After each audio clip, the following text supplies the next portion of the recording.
Good afternoon, everyone, and welcome to Webinar Wednesday. On this lovely Wednesday, May 9th afternoon, where we will be engaging in some conversation about preparing English learners for post-secondary success. I am not June Rawl. June Rawl is hard at work at the Florida Literacy Coalition Conference in Orlando, and we understand it is scheduled to be a great event this year, so we hope all the folks over in Orlando are having a great start to this conference. I'm Jenna Moniz. I am located at Atlantic Technical College in Broward County, and I am pleased to be with you this afternoon talking about ESOL transition. As always, we want to just orient everyone to our platform here through our IPDay webinars.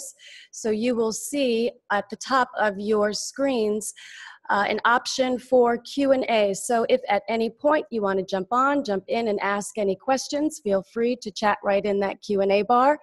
And we will do our best to respond to all questions and comments within the block, and anything that we're not able to cover within the hour, we'll be sure to get back to you afterwards. Today we're going to be talking about the expectations of WEOA, our Workforce Innovation and Opportunity Act, also known as WEOA Expectations for AGE programs, Adult General Education programs, specifically English language learners, and some ideas about how we can best prepare ESOL programs, instructors, and especially students for post-secondary success, transition to the post-secondary levels. So we're going to talk about a few options that are out there nationally, and we're also going to talk about considerations for integrated programs that we know are the direction that we'll be taking in Florida and nationally with regard to adult general education. So lots of good things to talk about today. Hope everyone is feeling well out there. So this January, the adult ESOL descriptors were released from the U.S. Department of Education, National Reporting System specifically. And these ESOL descriptors are our guide nationally with regard to the English language proficiency standards.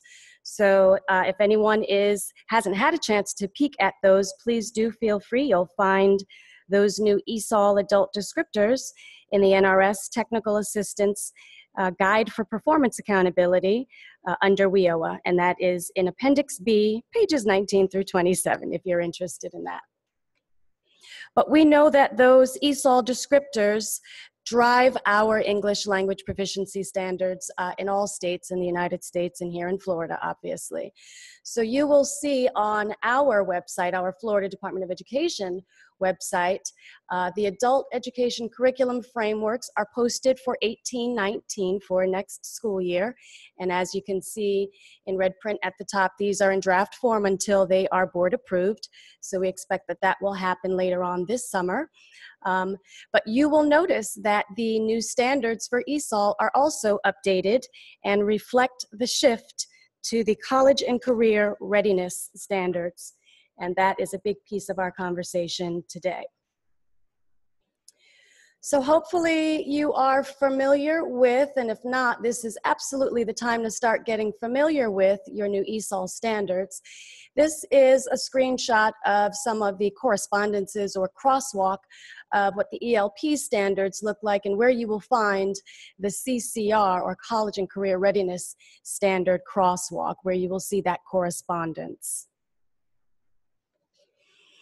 And just quickly to make note of our curriculum frameworks, hopefully every single instructor in all of our schools is familiar with where to find these standards.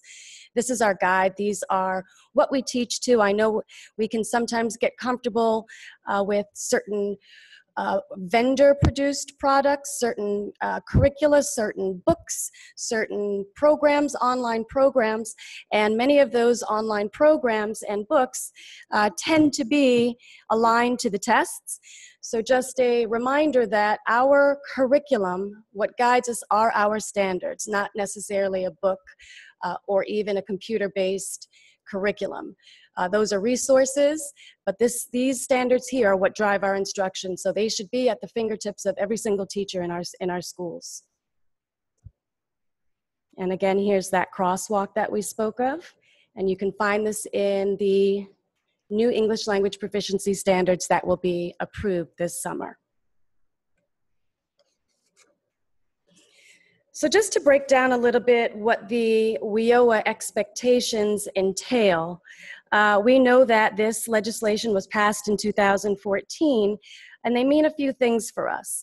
And just to kind of break it down into layman's term, the biggest idea for us is that rather than teaching students and adult general education, language for the purpose of learning language, our focus really is on shifting and preparing students for the workforce. So we know that the workforce needs employees, and we know that we can't have students sitting in adult ed classes for 4 and 5 years. They don't have the time.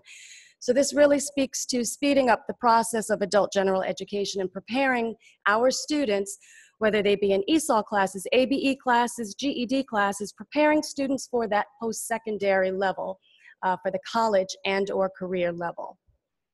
So you see the acceleration of achieving diplomas and credentials. There's also a focus on younger students, on underagers.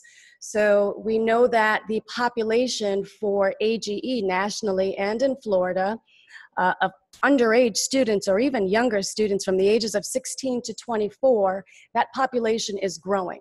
So this legislation speaks to providing supports and services for that growing population that we now see showing up in our adult general education classes more and more.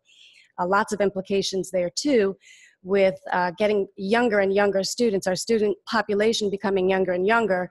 That's a conversation that we could have in and of itself. But this legislation also seeks to provide services for younger students as well. And of course, our providers remain the same: vocational rehab, Career Source Florida, and many more. So when we talk about the shift to the new standards, to the CCR standards, the College and Career Readiness Standards, we really are talking about a 21st century skills shift. And if you are not familiar with the 21st century standards, they are actually standards. And what they really point to are these skills that you see here on this slide. So we're talking about a shift from teaching students language and skills and grammar and even math in the ABE classes and GED classes, but using those skills and language for agency, using them in application. So our workforce is looking for employees that can figure things out, that don't need a whole lot of ramp up. Employees that can work together and collaborate even if they don't see eye to eye with their coworkers all of the time. Employees that can communicate effectively. Employees that are willing to think of new solutions and think creatively and outside of the box. These are all skills that have to be developed and taught so that when our students transition over to the post-secondary level and into their careers, they're ready. So here's another shot of the 21st century skills kind of broken down. You'll see that there's a link in the top right corner that actually shows you the standards broken down. But the 21st century skills often talk about the 4 C's. And when we talk about the 4 C's, we're referring to critical thinking, collaboration, communication, and creativity. So kind of some of those skills that we just talked about. Employees don't have the time to ramp their new employees up. The employers need employees to show up ready and to figure things out. They don't have the time to sit, right next to students or their employees to help them figure everything out. So we've got to start preparing students for that right now. This is a resource through links, and I truly, highly recommend that you find this resource. You see the link in the upper right-hand corner of the screen. Links has created, now I admit it's a large document, I think it's 50 plus pages or so, but it is truly worth it. This is a document that provides lots of ideas, strategies, tools, lessons, even short plug-in right away activities that you can do with students to really help prepare and build their skills to help them get ready for the college level and their careers. So we're not going to walk through all of this document. Again, I really, really encourage you to download it and save it on your desktop, save it so you have it at hand. But we will highlight a couple of points that the document makes. So LINC speaks to 5 approaches, and these are some of the approaches nationally. 5 approaches to contextualized English language instruction. So we're going to talk a little bit about the different layers, whether classes are contextualized ELA classes, whether they are bridge courses, whether they are concurrent ELA and career training courses, or the IBEST model, IBEST classes. Finally, the WorkBest ELA classes. So the first layer, or the first option, is one that we probably see occurring most often in adult general education in the ESOL programs, and that is a contextualized English language model. And this is where in our ESOL courses, students are learning vocabulary, practicing vocabulary that helps to start preparing them for their career choices. So rather than learning simply about survival and navigating their new country and world and going to the grocery store, etc., they're also learning the vocabulary and language that they will need to be successful in their career choices. The second model is a bridge model, and we see this at in some of our programs. I know at Atlantic Technical College we have a certain number of bridge courses, and these are courses that are designated specifically to preparing students for a certain career field or career cluster. So for example, if a student is interested in entering a health course, that bridge course would be designed around the curriculum and the language that students need to develop to be successful, giving them a head start with that language so that they can make that quick transition into the health programs. So the bridge courses are courses that you will see. They are adult general education courses, ESOL courses, but preparing them with the language that they will need in their next steps. And in many cases, a career or technical education course, a CTE program. Then we have our concurrent enrollment in ELA and career and training courses. So what this means is a student is enrolled in both an ESOL course as well as a CTE course. Now, scheduling with this can vary. One option might be that students are enrolled in their CTE courses in the mornings and then take ESOL courses in the afternoon. So this is kind of a simultaneous concurrent enrollment in an ESOL course as well as a CTE course, but running parallel to one another. The next model is a model that I imagine many of you have heard of, and this is an integrated model, and it is, the IBEST model is one that we talk about often, stemming from the state of Washington. This course means that the teachers, we've got a co-teaching model happening here.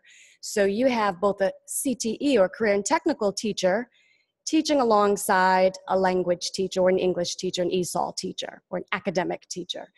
So in an ideal IBEST or integrated model, you would have the teachers working in tandem, working together, planning lessons together, and having a seamless class.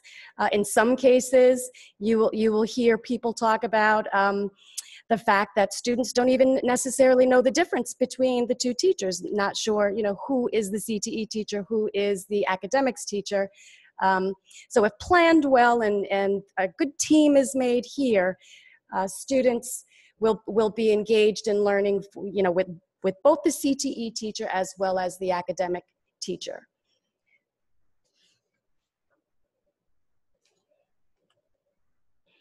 Finally, the work-based course is a model that you may see in connection with a partnership that you could have with a local agency, a local workforce, where we are working with the employees of that institution to help their students with English language proficiency, specifically with the language that they use in that industry.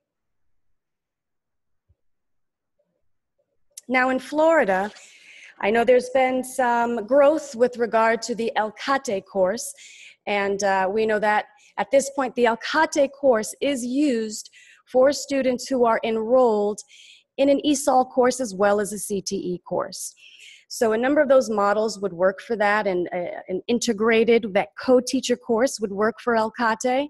A concurrent enrollment model would work for LCATE, but using that LCATE code means that that student is enrolled in ESOL as well as CTE. So the student has to be enrolled in a CTE course in order for us to use that LCATE course code.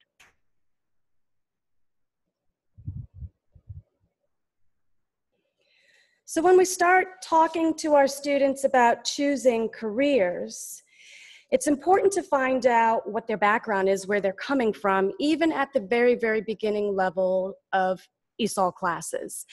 So it's important to start asking questions about their background, their industry, their careers, what they're bringing with them.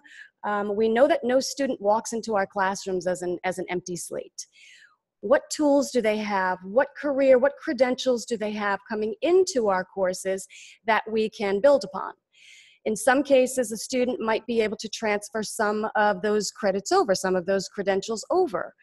In some cases, a student wants to start completely fresh and go into a completely different direction. But we want to make sure that we're building upon the skills and the interests of students as they come in from very, very early on. We're not necessarily waiting until the higher levels, the levels 4, 5s, and 6s, to start doing these interest surveys and discussions about careers. We're starting from the very beginning. So there are lots of tools for exploration that we can use. Florida Shines is one of these tools. So in your courses, hopefully students are getting into My Career Shines and starting to at least do career exploration exercises. And even if some of these surveys and activities are at a higher level English proficiency level for students, these are still conversations that we can have in our classes to start building from the very, very beginning stages, levels 1 and 2.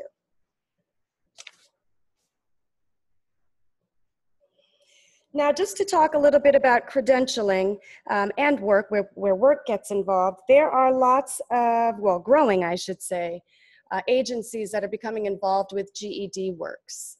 So you see all of the companies that are listed here. These companies will, to some degree, support their employees to help them earn their high school diplomas if they don't already have them. In some cases, these companies will also pay for family members of their employees to earn their high school diplomas. So for students who are coming to us who don't yet have their high school diploma, we probably want to recommend that they earn their high school diploma here. Even if they're entering a CTE program that doesn't require a high school diploma, we know that earning a high school diploma is going to make them more marketable and a more competitive candidate when applying for a position. It's also important to know that GED is offered both in English and Spanish, so a student can take the tests in English or Spanish. And if you haven't seen the high school diploma through GED, this is what it looks like. So students, whether they take the GED tests in English or Spanish, after passing the 4 exams, will earn this diploma, this high school diploma. We often show potential students a picture of the diploma because we know it is a difference maker for them, that it no longer says GED, that it actually says high school diploma. The only difference from a traditional high school is that it is awarded from the Florida Department of Education. So this makes a big difference for a lot of our potential students. They take a good look at it and see, and the first thing that they say is it doesn't say GED. Well, that's right. It is the high school diploma that's earned after the 4 GED tests. Now, a good number of ESOL students will come to the US with a high school diploma from their home country already. And if that is the case, then in many events for post-secondary entrants, they will have to have their diplomas evaluated and translated in order to be considered for some of the programs, especially the programs that require a high school diploma. For some students, this process is fine. For other students, they may decide that, with everything that they have to do, all the steps that they have to take to find their high school diploma, work with an external agency to have it translated, evaluated, etc., that it's easier to go the GED route and earn their high school diploma in that way. So we just want to make sure that all students, and even ESOL students, from early on know that this is an option. And just a quick note with regard to the GED Spanish tests. Obviously, when a student takes the GED tests in Spanish, their high school diploma looks the same. It does not say in Spanish. Good to know that a good number of the CTE programs have college credits built into them. What this means is when a student articulates to a local state college or university, in many cases, there's an articulated agreement between the CTE programs and that college, if they are two separate entities, that when a student articulates over, transitions over to that college and continues in the same career field, they will earn certain credits already just for having completed the CTE program. So it's important to find out in your local area what your college agreements, articulated college agreements are, because for some students that may make the difference for them in what programs they choose.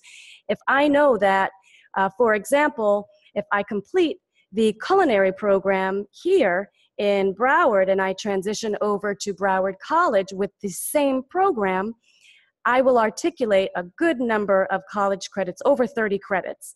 So for me, that might be the difference maker in where I start, because I'm saving time, I'm saving money, I'm walking in the door already halfway toward my goal. So it's important to know when students are starting to make decisions, we're looking at the end goal, looking at the end, and it might help them to make their decision as to what field to choose, just knowing on what credits they may have built into the CTE program. We know that for many students, and we recommend all of our students, we encourage every single one of our students to apply for FAFSA, to apply for financial aid, because they never know what they may be approved for, what they may be eligible for. So we encourage students to start that process early on. For many of our students, this is the most daunting or problematic step in the whole process of post-secondary transition. The application is long. It's long, it's complex, it's detailed, it's complicated for an English speaker, a native English speaker, let alone for a student who is learning to speak English. So we don't leave this process until the end. Now, there are specific windows and criteria with regard to the fiscal year. So we do encourage that our students talk to, meet with, go see folks in financial aid services so that they can find out when the best time to start applying is for them. And a lot of that will have to do with when their program starts. Now, we know for our students who are coming from other countries that Florida residency, especially with regard to financial aid, can often be a consideration.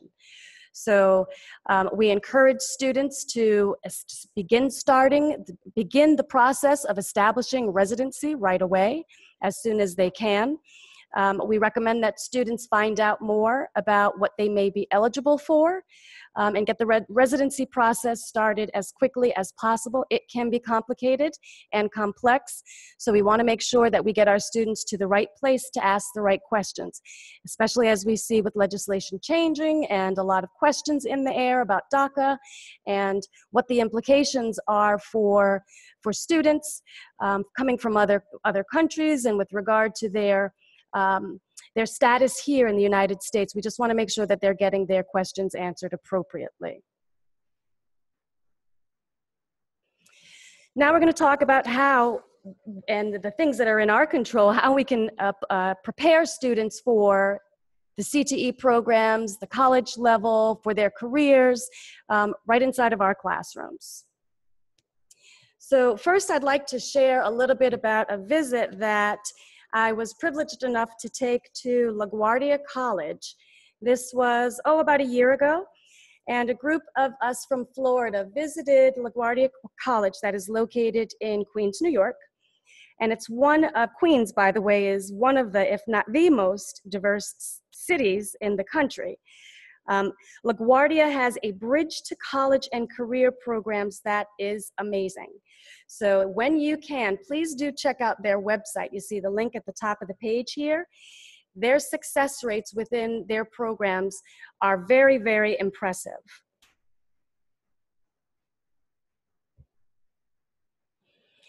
And here's part of the reason why. Now, their programs they vary from your contextualized ESOL courses to your bridge courses. There are programs for dads. There are programs for refugee students. They have many, many programs. But one of the things that we saw as being consistent across the board is that even at the very, very beginning levels of ESOL classes, the rigor was impressive. So students were employing that critical thinking. They were using the creativity and collaboration skills even at the very, very beginning ESOL classes.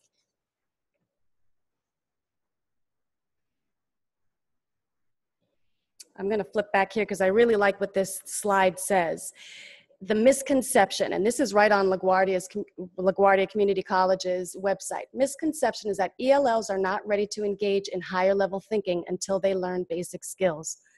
But the reality is that ELLs are intelligent as fully proficient peers and should have frequent opportunities to engage in higher level thinking. And I just think that is so powerful.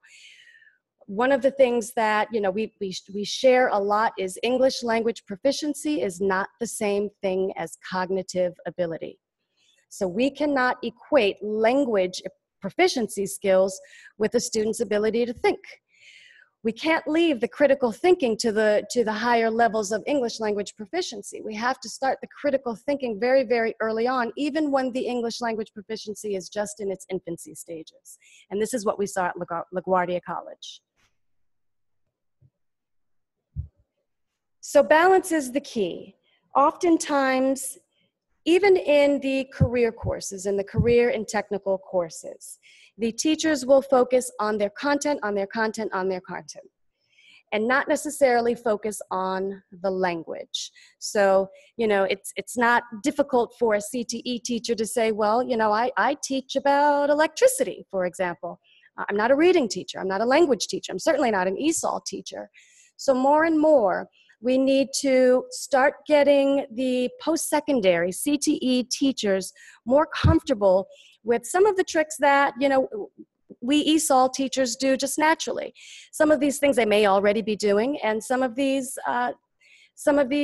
activities and strategies are something that they may be able to easily incorporate into what they do.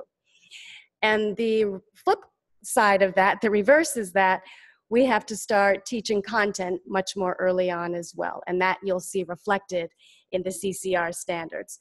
So we are not just teaching language, and the post-secondary side is not just teaching content. There's room for both.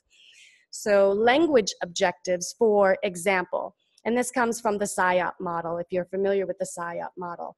But language objective speaks to exactly what we do. What students will read, what students will write, what students will speak, what students will listen to. So the listening, speaking, reading, and writing, which, by the way, we see show up a lot in the English language proficiency standards aligned to the CCR. So listening, speaking, reading, writing. So just by putting focus, the CTE or post-secondary teachers paying focus, attention to listening, speaking, reading, writing, they are in some ways addressing language. So our challenge is to build in the content.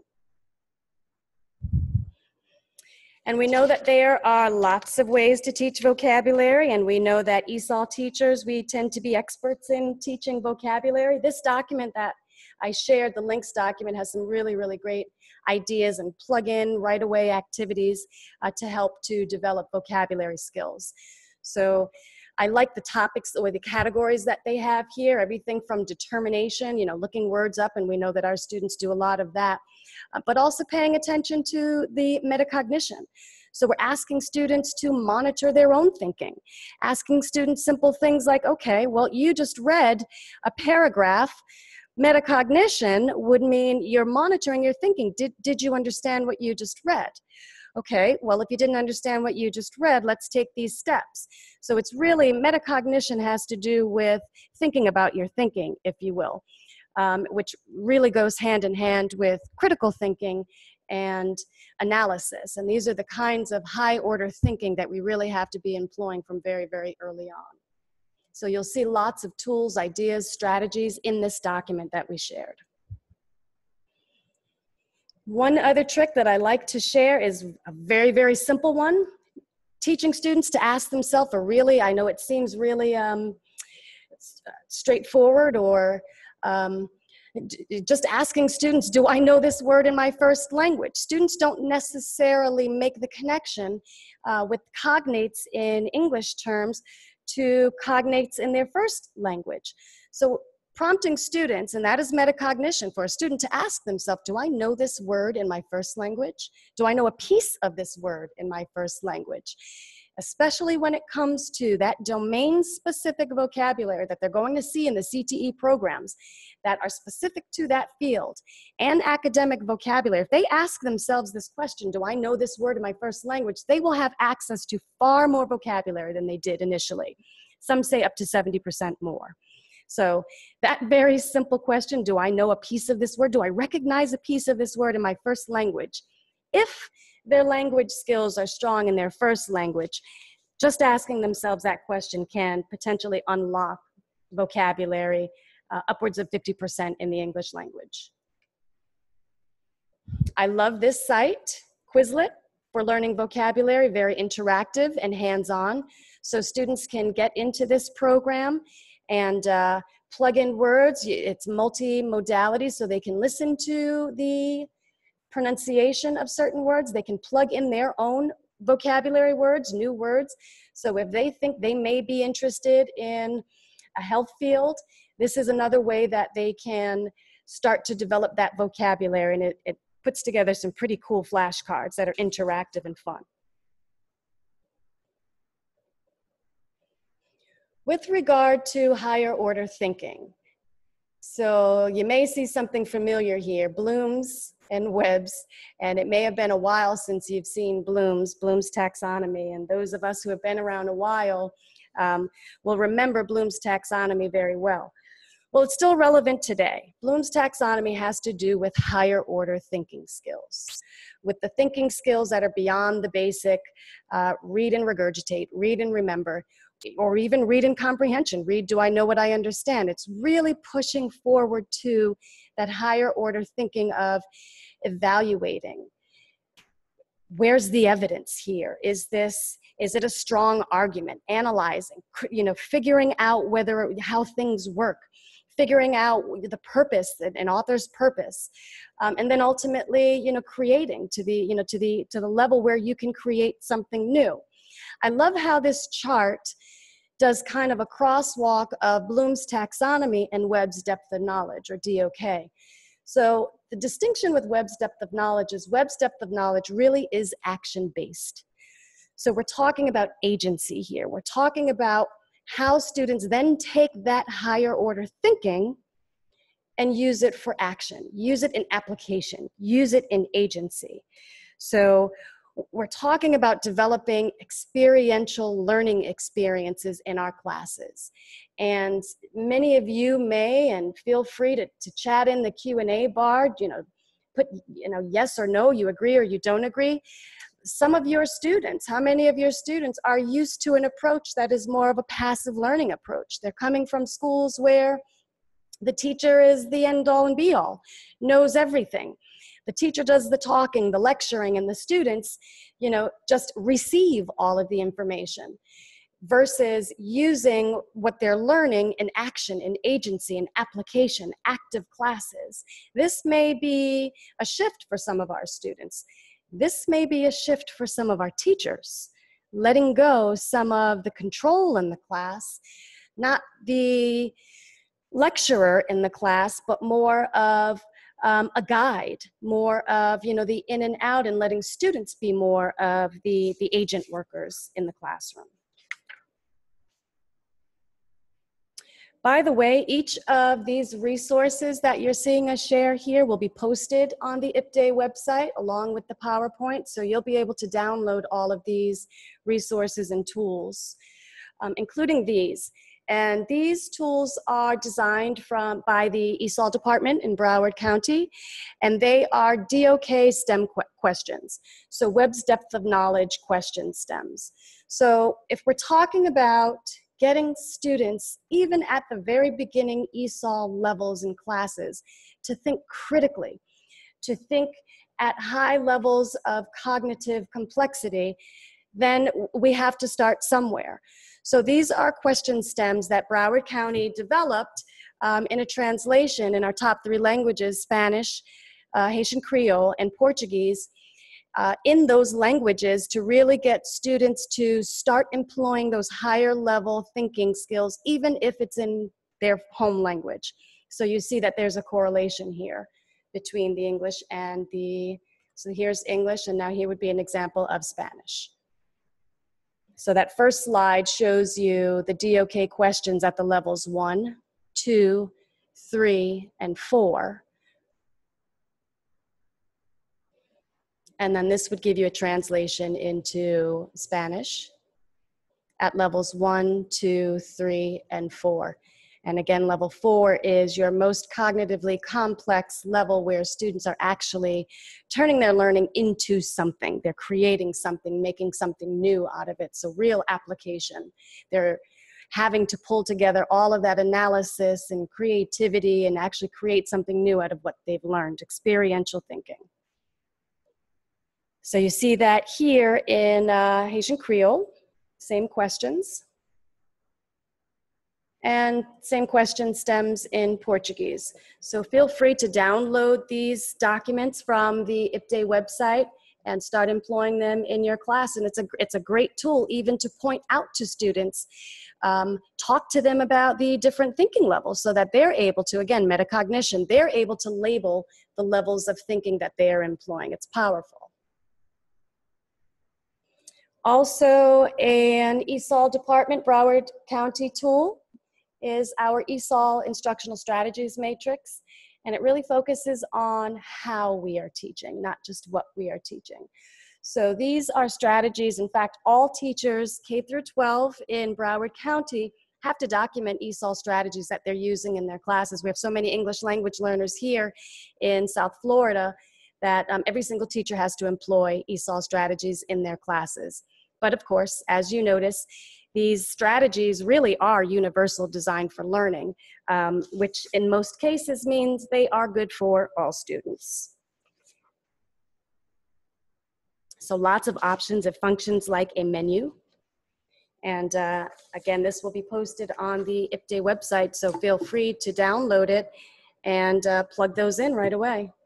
There's also an addendum on the Broward College ESOL site, and the addendum explains exactly what each of these strategies and activities are, how you use them. So it's a large document, but if you have questions about any of these activity strategies, you'd find that in the addendum. So when we talk about employing 21st century skills, and some of you may recognize these guys from a popular movie from a couple of years ago. They've done it a couple times now.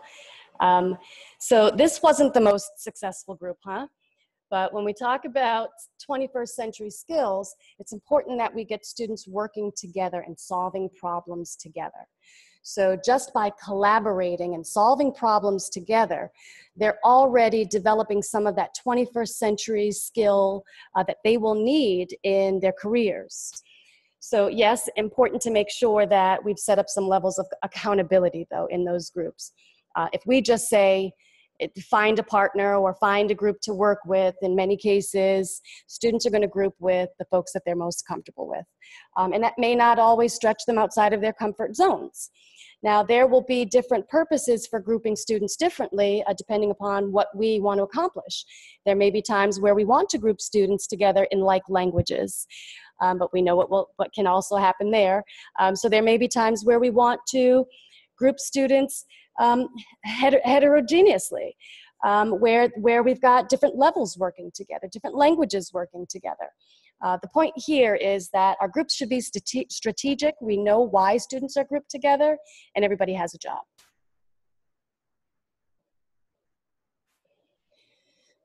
So we've been talking about Broward County and resources in Broward County. And I just wanted to talk a little bit about a Broward County success story.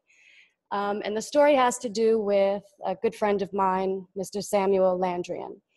And Sam Landry teaches at Marjory Stoneman Douglas High School. And he's a great father and a great husband and a great teacher and a wonderful friend. He and I co-wrote the Applied Linguistics course for our ESOL endorsement courses a few years back. So Sam is a linguist. He loves language, he loves to teach language, he loves to study language, he loves to learn about language.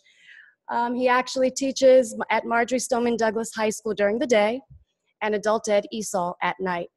And a good number of the students, the adult students that he teaches at night, are the parents of students that he has during the day. So they really have a community, a strong community at Stoneman Douglas High School and through Sam. So this is Anthony, and Anthony is a huge hero. Many of you may have read about or heard about, seen Anthony on the news. Anthony is a survivor from the horrific event that happened a few months ago. He's out of the hospital and he's back home, and we are extremely, extremely grateful for that. This is Sam in the back on the wheelchair moving Anthony. He took Anthony to visit his classmates and surprised them a few weeks ago.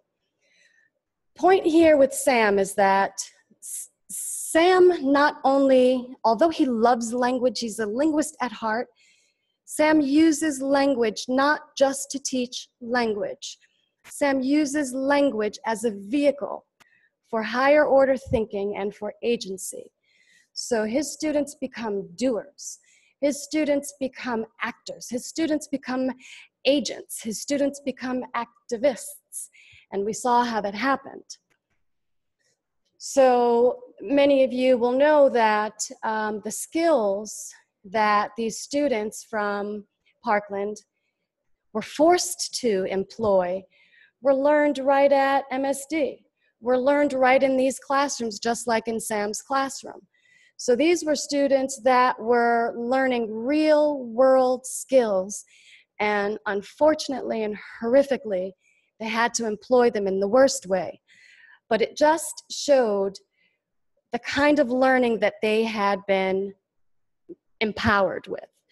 Teachers like Sam taught their students how to think critically, how to analyze, how to search for evidence, how to use evidence, how to debate, how to speak publicly, how to collaborate, how to use technology as their tools. I mean, what these students have pulled off, like or not, agree with or not, is pretty impressive, phenomenal, really. And they learn these skills right there in classes like Sam's.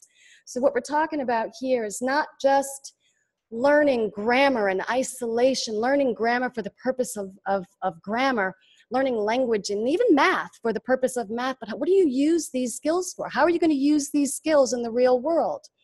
Well, these students found out, unfortunately, how they had to immediately use some of these skills. But the same is true of our classes.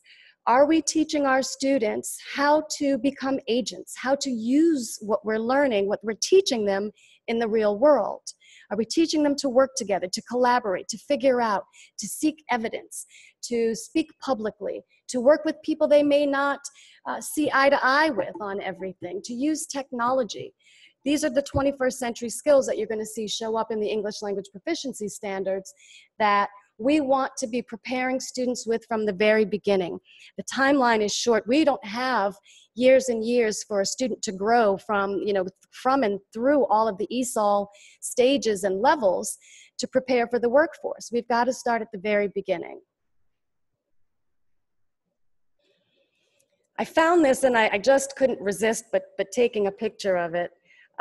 So this is, kind of in a snapshot, and I know it's just kind of a satirical snapshot, but the days of teaching from a TABE book, from teaching from an ESOL book, from teaching to a test, teaching to CASAS, teaching to TABE, even GED, the days of just test prep are behind us. We've really got to think beyond the basics and push students to be able to employ what they're learning in the real world. And as students get younger and younger, they're coming to us, they're seeking that. They're seeking that meaning in what they're learning. They want to know, well, what am I learning this English for? What am I reading this for? When am I ever going to use this math?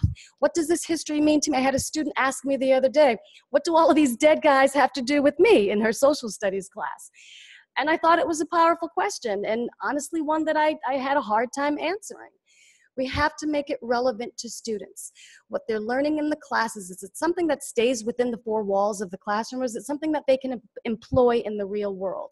And I think these are the big questions that we're going to have to ask of ourselves, because I think the biggest shift of all is going to be on the part of us, on the part of the educator, on the part of the teacher, in the way that we're teaching.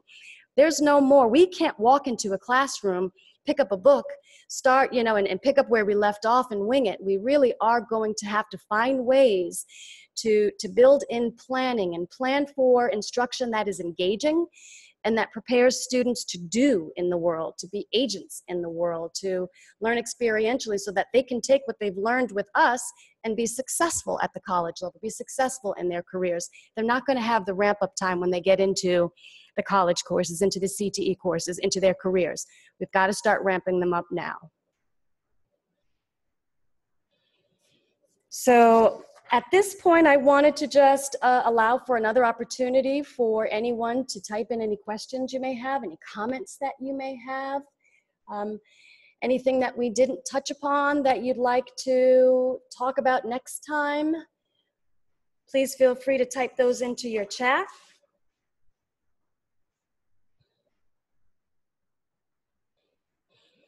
This is my personal information again, so that's my email address and my telephone number. Feel free at any time to call and pick up the phone. We can chat more about this or any other related concept with regard to adult ed, and CTE, and college transition.